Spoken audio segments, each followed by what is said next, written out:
Hi, good afternoon, Dauda. How are you doing today? Doing great, and thanks for Good. asking.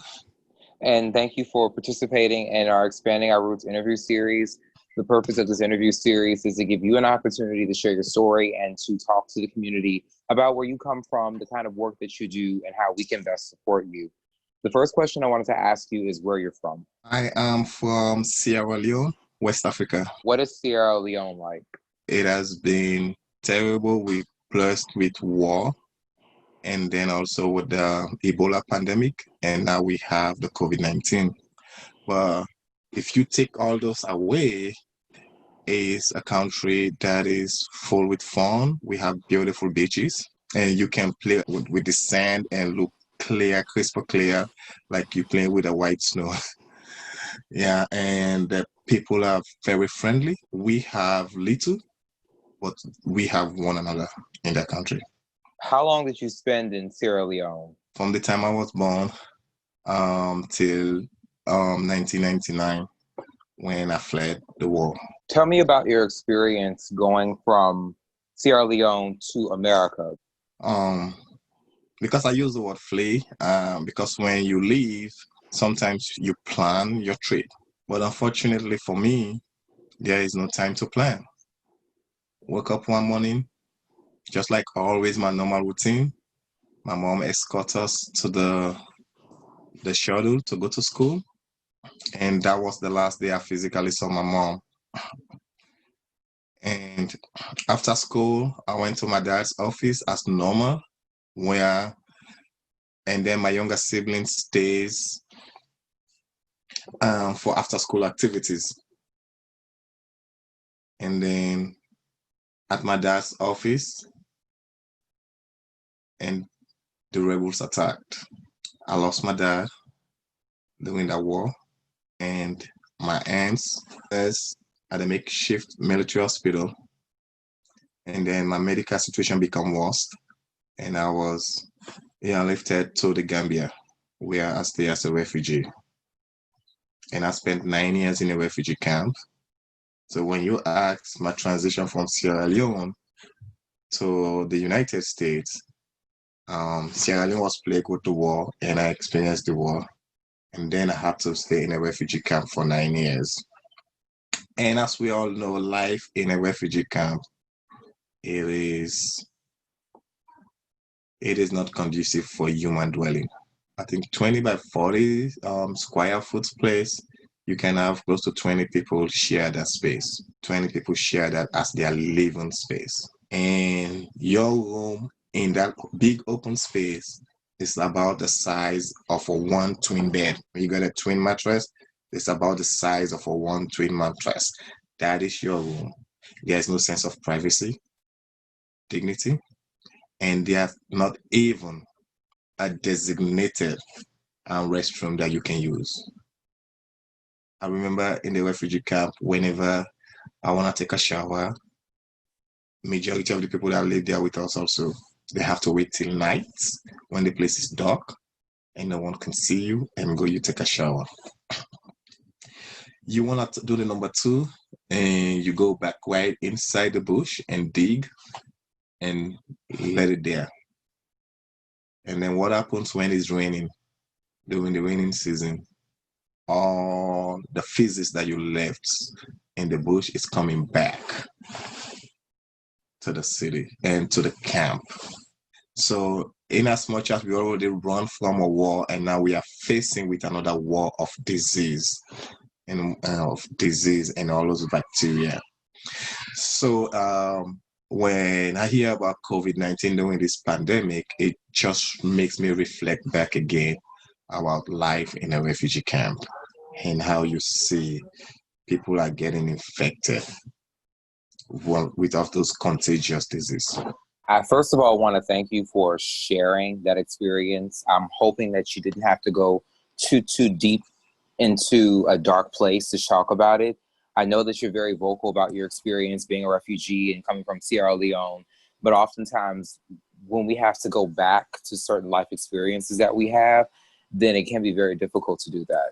How did you stay grounded and mentally sane dealing with that? Because that's one heck of an adjustment to go from living in Sierra Leone where you grew up, having to deal with war, having to go to another country, and having to live as a refugee in another country in living conditions that were less than stellar? It is a bittersweet moment for me. Between my first 3 to 6 months at the refugee camp, and you're right when you say that also it takes a lot for you to tell your story, and sometimes your story takes you to a dark spot also. That is true. But what gives me the courage to tell my story? One, I believe that the shortest distance between two or more people is your story. And that is number one. And then number two, I believe my story just not only represents me, it represents the millions of refugees that are currently going through the same situation that I'm in. Because you are in a place where you don't know anyone. And imagine at that time, I was 16 years old and looking forward to my 17th birthday. And you don't know anyone there. And I kept thinking, why am I? And then from what I experienced, that happens to my dad. But what makes a great impact that changes that situation is when a young lady walks in and heard me crying in my mother tongue. And she walked up straight to me and consoled me in my mother's language.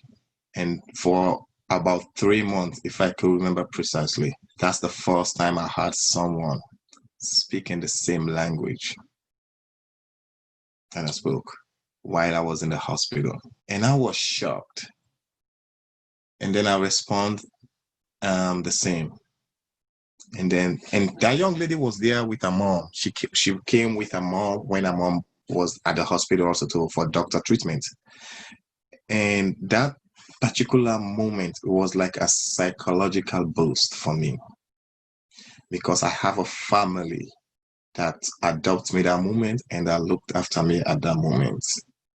And that's why I say also it's in a refugee camp also. My daughter was born in a refugee camp. She was 6 months old when we traveled to the United States. And the young lady that walked up straight to me and is now my wife. So I guess I would have to say that if you are a spiritual person or believe in some religion, one would call that almost like a divine intervention. Somebody came and literally came to your rescue, was a literal angel for you. And that person who came to you helped you to create a family. And as you kind of just said, your daughter was born in a refugee camp, but then you all ended up coming to America, where in a sense she was able to have a life here in America. But you grew up in Sierra Leone. You remember your country, then you remember the war, then you had to become a refugee living in the Gambia, then you had to come to America.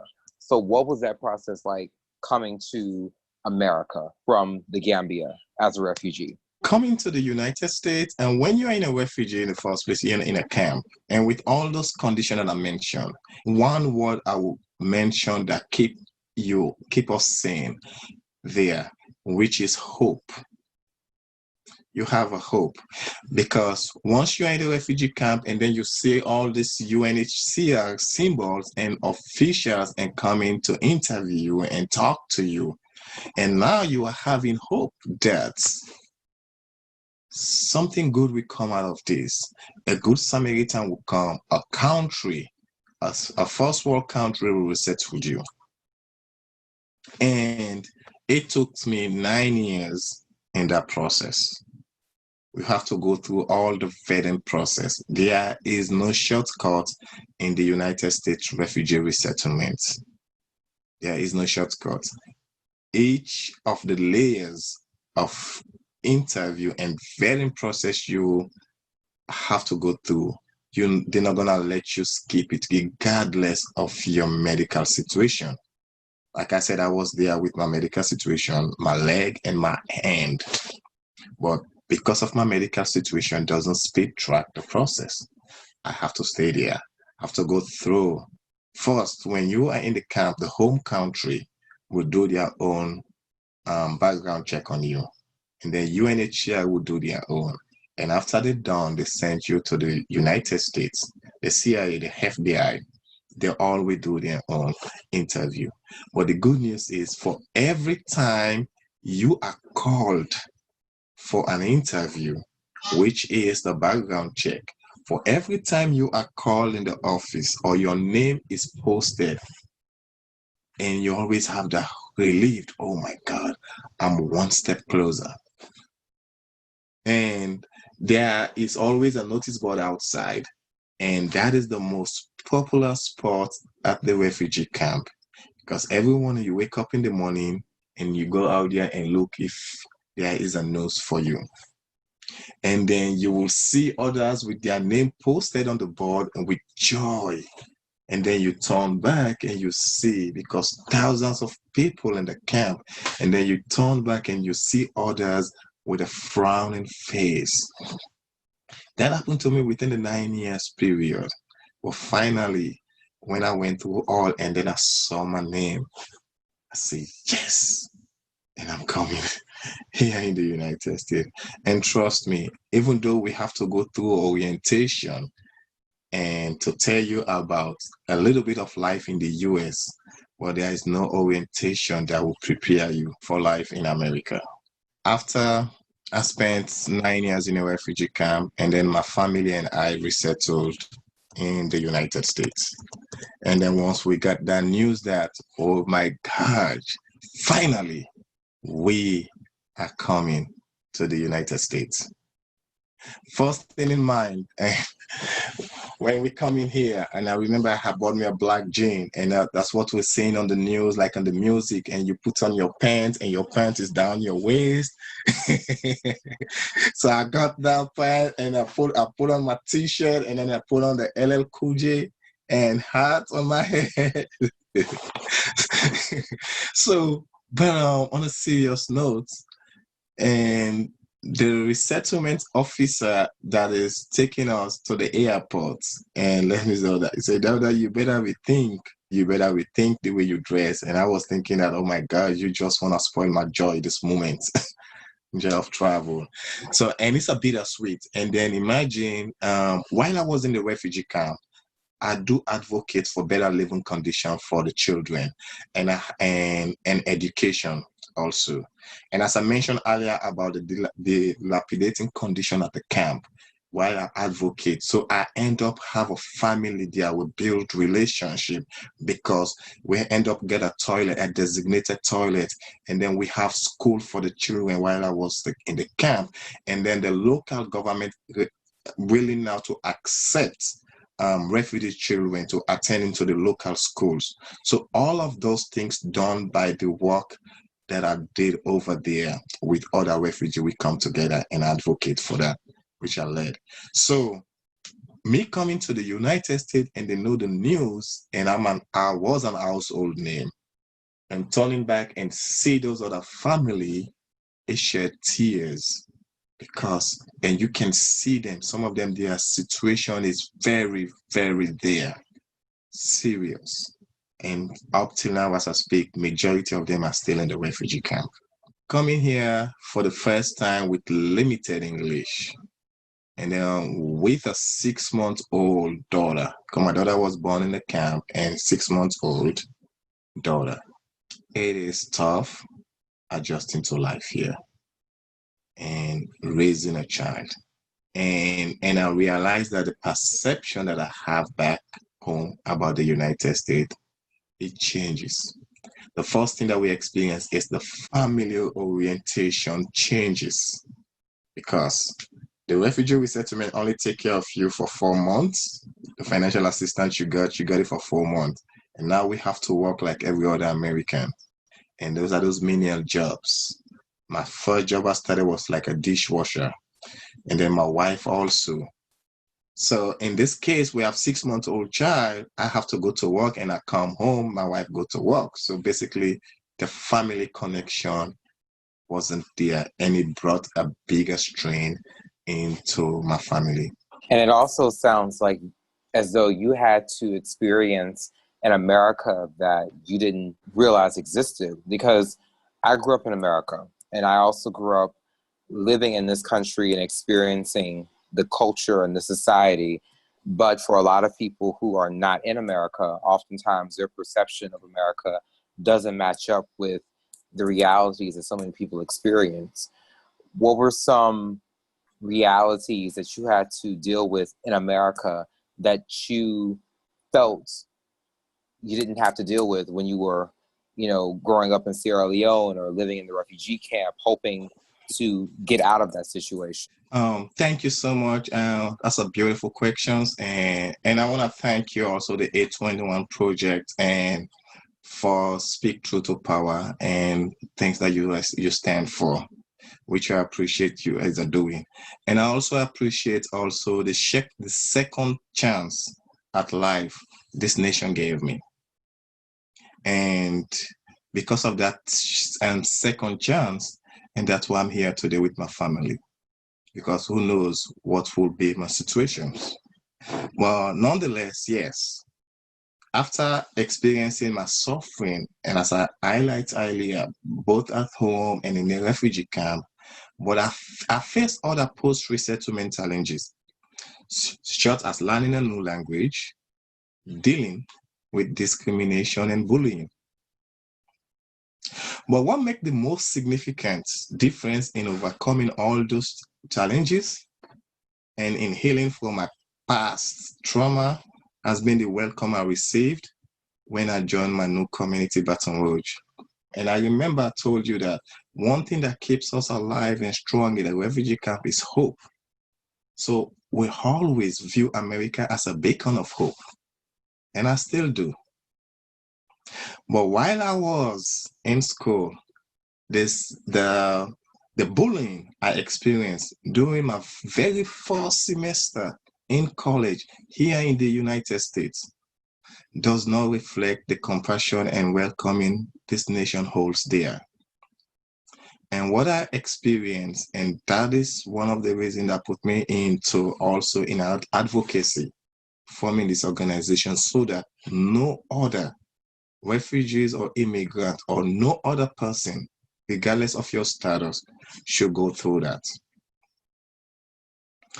And I remember vividly, after I passed my GED test, the anticipation and eagerness of going to college in my mind were uncontrollable because I knew that I was going to have the opportunity to achieve my childhood dreams and fulfilled my late father's wish.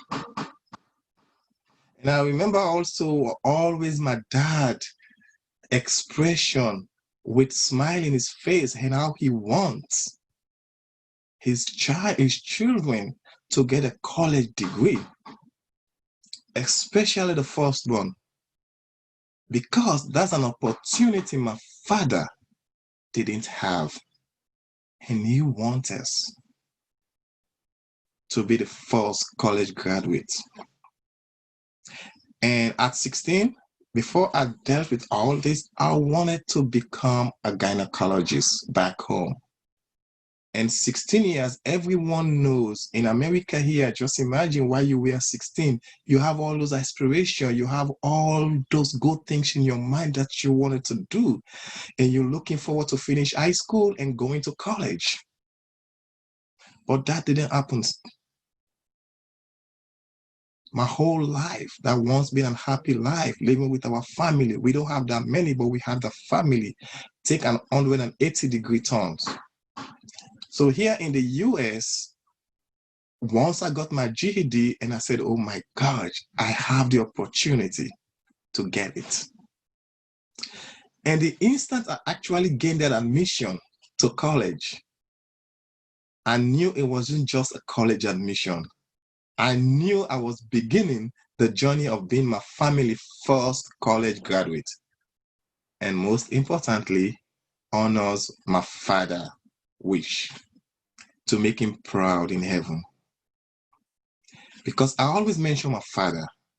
My father got killed because he jumped out and came and pleaded to those terrorists to leave us, the children. I was with my school uniform, with my colleagues. My hands was on a brake for it to be chopped off. My dad kneels down and plead on our behalf. But unfortunately, they didn't listen. He was taken away. Your father sacrificed his life so that you would be spared from the gang that was coming after you. Basically, yes, because he has all the time to run through the other outlets. Because it's a big complex, like a strip mall. He has all the time. But he knew, because our normal routine, that's the place where we normally play after school. Then, because that's my normal, after school, the bus would drop us there with other childhood friends also. We play, we wait for our parents on their way home, and then we go home. So he knew where we were within that area. That's our normal spot. Most of the time we played, and we played our soccer games and all that out there. So he came there to look for us, and then realized that we have been captured, and kneeled down and plead for them to leave me. Take me. Those are my father's last words. Leave the children when they go. Instead, take me.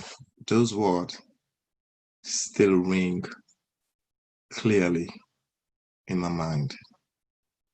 And those words makes me to be the father I am today to my children. I personally have never met your father. He has never met me, but I know for sure that he will be very proud of you, and he will be very proud of what you've been able to accomplish. It's sad that he's not here to see you, but it's beautiful that you are able to do something to allow for him to be proud of you. One of the biggest conflicts that often exists within the Black African diaspora is that there's oftentimes a disconnect between African people who live on the continent with Black people in the Americas, or Black people in the Caribbean, and Black people in Europe. So how would you describe your connection to, as you've kind of adjusted to living in America and understanding your way in this country, how would you describe your ability to develop connections with African Americans in the United States and understanding their experiences as well and how they intersect with yours? This is what I tell all my colleagues, and every African American I meet. I say, like, we make fun when they say, I said, oh, guess what? How do they call you? African American. I said, we're all the same. I'm from Africa and you're African American. I said, take the American off and take the diaspora off. What it is? We're Africans. I said, just, okay, take the African off, take the American off. We are what again? We are all human. That one has no other attachment to it. It's only one. There's no other option to it. We're all human, regardless of who you are. So why can't we just work together?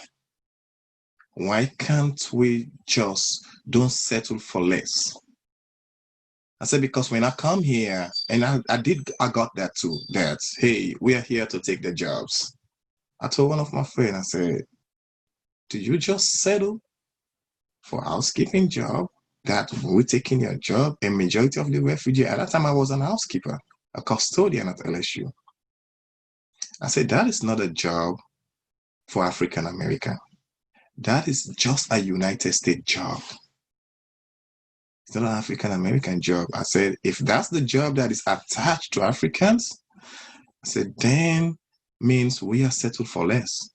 And that's an injustice right there. And that is my message across. And I feel the pain. When police pull over, I've gotten pulled over by police more than 3 times. The second time that I got pulled over, it was 12 midnight. And at that time, I was coming from work at LSU. And this police pulled me over, and I still got the Nissan Altima outside. We just bought the car less than 2 days old, and I have the temp tag. The police pulled me over, and I parked. But during those time, I don't know. And I parked in a dark place. And this officer was talking to me. Okay, do you own this car? I said, yes. Can I see the documents? I said, sure. I said, but the documents are in the glove compartment. Can I take it there? My hands were on the steering He said, yes.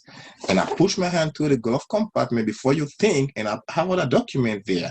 The officer just grabbed my hand and grabbed everything from it. I was nervous. And I said, what's going on? Oh, where's the number plate? I said, I just bought the car. You got a temp tag behind. You can see the dates. Luckily, we got other students because it's a student apartment complex outside. Other students, they come in and a lot of them at the parking lot and they were talking when they came and parking talking. And then that's when the officer gave me back my document and told me, now, do you know why I pulled you over? After close to 20 minutes. And I said, no. He said, because you didn't turn your headlight on. I said, okay. I said, as I said, I just bought this car. I'm trying to navigate my way through it. But as soon as we got the car, I have to come to work. And then I turned the light on, and then I left. And then seeing everything that is going on, and I reflect back on that day. I said, the only thing I said, things could have been different if those students were not there, came. I said, because I did not see, I already gave him my insurance. I gave him everything. He made several calls. Everything is okay with me. And I was not like resist. I just put my hands on the steering like this, and now I was trembling. I don't know what was going on. Well, reflect back. So if you say what's the connection, and I tell every African American, the first thing the police sees is your color, the color of your skin. And the color of my skin is not different from your skin. It's not different from any of our skin, African American. It is black. And that skin already become a threat.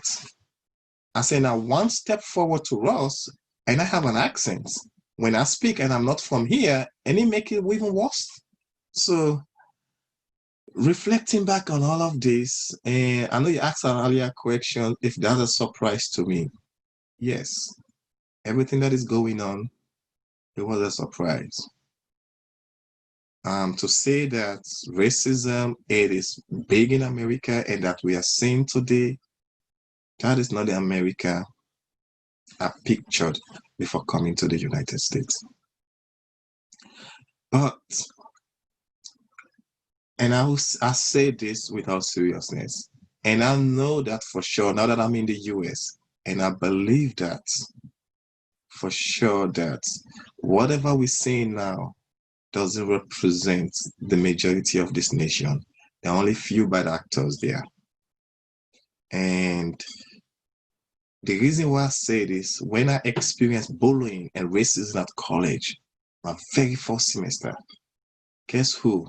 I got that from a professor who chooses to call me names. Oh, short like, oh, the African slave boy. Oh, Kinta, Kunta Kinte. Oh, from the roots. Even though I showed her several times how to pronounce my name, sadly, she ignores.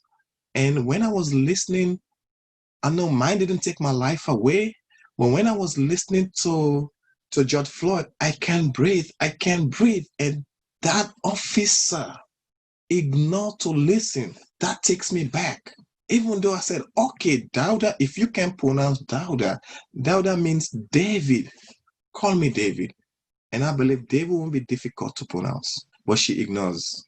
But I was overwhelmed with emotion to see some of many kind, passionate people, especially my classmates, who see values in someone who doesn't talk or look like them, stood up on my behalf and put a stop to that madness. They report the issue to the dean. And that day, I know the true generosity of the people of this great country. That was powerful. I mean, I have nothing to say, that was powerful. I also got chills listening to you speak and say that, because America is not a perfect country. I grew up here. I was raised here. I have so many critiques of how life can be for so many people, even people that don't look like me. But I also know that we are a country that's always trying to do better and be better. And there are a lot of people who are trying to better understand themselves and understand how they can help and how they can be better to one another. And I also know that we live in a country where everybody is trying to use their voice and find their voice. And I also know that, well, Yes. they're not the only people who have found their voice. You also Mhm. found your voice, and you also are doing work in the community. I'm looking at your background, and I have a lot of questions about a lot of the different things that I see in the background. First thing I want to ask you about is the Refugee Congress. Tell me a little bit more about the Refugee Congress and how you got involved with that and the kind of work that the Refugee Congress does. In just short, Refugee Congress is a national advocacy organization, and it is the first organization that is formed and led by refugees. And each state has a delegate. You asked how I found out about Refugee Congress. I found out about Refugee Congress 3.5 years ago. The Refugee Resettlement Agency here that recommended me to the Congress. And they were looking for refugees that speak powers to truth and that will be bold and able to share their experience so that we can amplify the voices of others refugees. It's a non-partisan advocacy organization built and led by refugees, asylum seekers, and vulnerable immigrants. And it came to function through the United Nations High Commission for Refugees when they have the United Nations meetings. And every time they have those meetings, they only have people speak on behalf of refugees. And refugees were never invited on the table.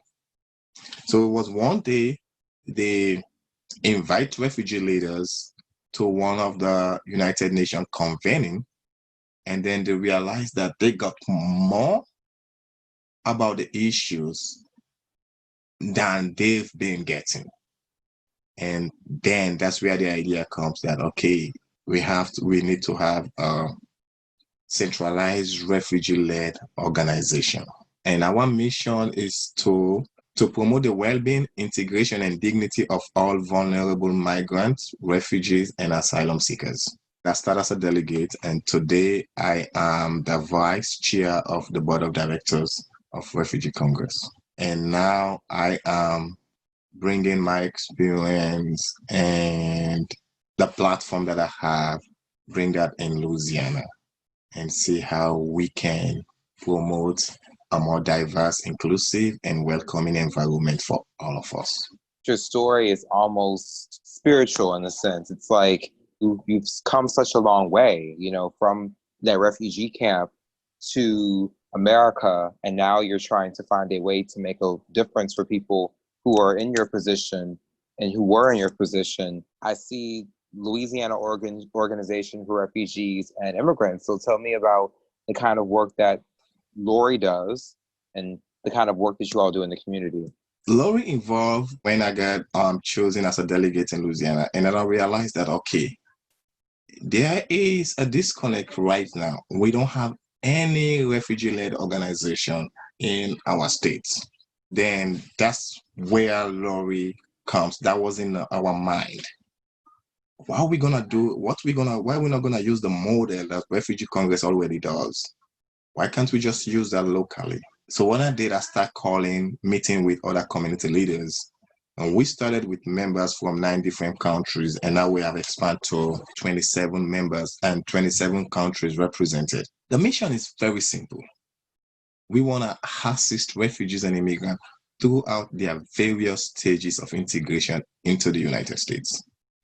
And also, we achieve those in 2 ways, which is direct service, whereas we refer refugees and immigrants to services providers. And also we meet with those service providers for them to understand the cultural disparity differences so that they take into consideration that. And then the second part we focus on is the advocacy. And we do that with the 3 E's, which is we educate our people, because that's what we do. Once we educate them, that means they feel empowered. And once they are empowered, and we engage them. Let them engage with the community. Let them go out and speak power to truth. So within all those three, education is to empower them. If you are not a citizen yet, we walk them through the process to get their citizenship. So we provide citizenship workshop. And then also, once you get your citizenship, then we encourage you to register to vote. And that's why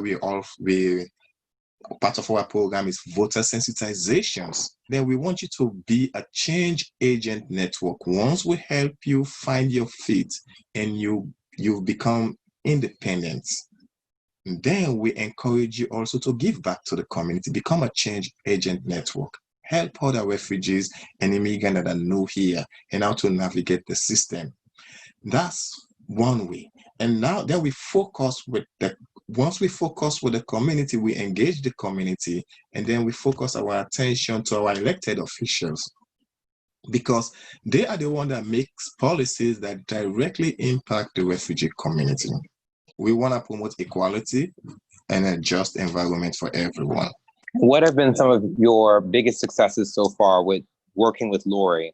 We have made World Refugee Day a signature event in Baton Rouge, and then we have seen the way the community have embraced this day. And last year, World Refugee Day, we received a proclamation from the mayor office recognizing June 20th as a World Refugee Day. And that makes community members feel welcome, feel that they are part of this community. So just to have that sense of belonging, to me, is a great achievement. We didn't stop that. We have increased the voter sensitization and citizenship attainment within our community. We have encouraged people that were afraid, that are thinking that if they go and take the citizenship test, if they fail the test, they're going to get deported. So eventually they just be afraid, they don't apply for citizenship anymore, because thinking that it will be detriment to them once they didn't pass it. But we took that fear away. Let them know that no, there's nothing like that. Nothing gonna change with your status if you fail it. But if you pass, you will be upgraded. So we encourage them to do that. And now we've seen an increase in that. The recent election that just passed, we have, based on our informal survey, we have over 95% of refugees and immigrants that voted for the first time. Some of them have been here for over 20 years, but they have the courage to vote for the first time, and especially in a governor's election, which normally they don't tend to vote, they only vote for national election. So our sensitization have reached to that peak, and we have built allies, and the faith communities, they're calling us. They want to know about refugees issues, and there is no corner you will go in Baton Rouge or in New Orleans that you won't hear about refugees. So the message is going out. And lastly, and now we can see through our work with the mayor's office, and that's where you are part of now, through our work and our constant talk with the mayor office, and now they re-established the International Relations Commission. It has been there, but it was not effective. But we make sure, and now because of our work, it becomes now active, and now we are working. There's more work to do, but now that we are having refugees leaders speak up, speak power to truth, and speak up, which they don't do before, in itself, it is an achievement. And finally, during this COVID-19, we launched our One Community Dialogue, where we highlight, we realize that getting the right information and at the right time saves lives. And there were a lot of myths going on and fear. But through the One Community Dialogue, we are able to get hold of the situation, getting doctors, getting experts to give them the right message. We work with the Department of Health, and we're able to bring our refugees and immigrant doctors and lawyers to come give a cultural appropriate message to our people and give them the fact. And that helps because we are, through the one community dialogue, we identify the issues that are facing refugees. And once we identify the issues, then we're able to bring experts to talk about those issues. I think that it is amazing that you have been able to accomplish so much in the 3 years that Lori has been established. I mean, I'm very happy to hear that refugees and immigrants are voting, and they voted in a very important election, which was the 2019 governor's race.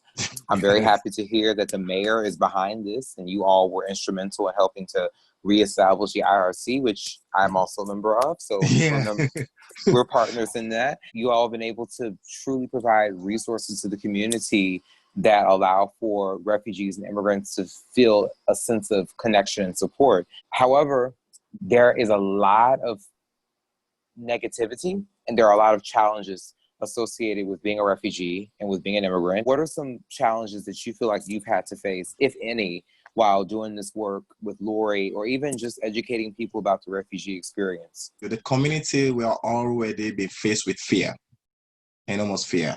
So getting the community itself to involved, it was a big challenge. It was a great challenge. Getting the community involved to buy this. Not that they don't want to get involved, it's because of the fear. And second is the funding. When you started first as a refugee organizations, and then you write a proposal, sometimes they're talking to you that, okay, hey, take this word out, take this word out. Some proposals don't want you even to put immigrant there because of the narrative that is going on. When you hear the word immigrant, what comes to mind? So the misinformation, how to counter the narrative and put the human face, it was also a big challenge because I am going in knowing that, hey, we are not who they say we are. And other people that are supposed to support us are telling us that this name might not be appropriate. You can use another name. And which was a big slap on our face. But what we do, like I've always do, is you just have to be persevere. I know what's gonna be the end goal, which is to get an inclusive community, and that's what I hold dear. And as much as we those challenge, I don't relent, and I just continue to push, and let's continue to push. And now we are seeing the benefit of that. What would you say are some opportunities that you've been able to have to collaborate with other organizations and other individuals in the community? Not just I know you've worked with the mayor's office and you've worked with more government institutions, but what about other organizations or other initiatives or other collectives here in the community? Other organization, we talked about collaboration. I'll just mention like A21As because I know our vice president works with you, and especially Dialogue for Race, and was a part of that. And there was a very good outcome in those dialogue. And then also the Baton Rouge Immigrant Rights Coalition also, which has been also a strong foundation that I am part of, also founder member of that foundation of the coalition. And we've worked with other local organizations, such as Catholic Charity, both the ones here in Baton Rouge and the one in New Orleans. And the faith community, they have been amazing. We got the Presbyterian Church, the Methodist, the St. Paul, they all coming in. And because of the work we've been doing, so we have increased our base, not just the political part, with local organization and faith group organizations. We're able to work also with the interfaith community, and then with the Islamic Center of Baton Rouge. So yes, we are working across, regardless of who you are or what your beliefs are, as long as you are human and you are fighting for equality and justice and a welcoming environment, we're ready to work with you. You've accomplished a lot in such a short period of time, but when you're trying to make a difference, you can never stop. You always have to keep going, keep pushing, and better yourself. What are some things that you'd like to do that you haven't had a chance to do yet? How we can bridge the gap between the African from the diaspora and the African American here, whereas we celebrate things together. Like for instance, we can say, I'm a refugee, I support Black Lives Matter. I'm a refugee, we are celebrating Martin Luther King Day. We are celebrating Black History Month. So those are things we are working on to do in the future, that we collaborate across the hive. It would be a disservice to not find ways to bridge the gaps within the diaspora because of such a strong presence of, Black-led movements and Black culture and Black people here in Louisiana. And it's not easy because there's a lot of cultural misunderstandings, there's a lot of miscommunication, and there's also a lot of disinformation as well about different people's experiences. So dialogue is very necessary to understanding the African American experience, the Caribbean experience, the continental African experience, and things like that. There are a lot more things that need to be done, but I feel like this interview and having this conversation is a big step in helping to bridge the gap within the different cultures in the African diaspora. This conversation was a great opportunity to educate people about different experiences, because a lot of Americans don't know a lot of things about Africa that are genuine and not based on stereotype. Definitely, yes. Conversation like this does help, and that's why I really appreciate that. And coming here 21st century, for people to ask that, do people in Africa still put on clothes within the 21st century and have that? So yes. Okay. So know that Wow. as an education. Wow. Yeah. So someone to ask me that questions, and I realize, okay, so, and most of the things that happens, and while I've been in this work, and I realized that it is lack of education, especially with focus on refugees and immigrants. It's lack of education and awareness. That's what I see. And because sometimes you talk to other people, they will be surprised. Oh, I don't know if this is what is going on. Either is the lack of that awareness, or maybe because of the selective what they listen to or what they watch because of that. Because frankly, a week ago I was with someone, and he was talking to me and showed me this video. This is what someone showed to him. And about what happened, look what this person was saying. I said, this is the problem right there. I said, this person tell you that they don't know where they could find this information, but he's telling you that this person is A, B, C, and D.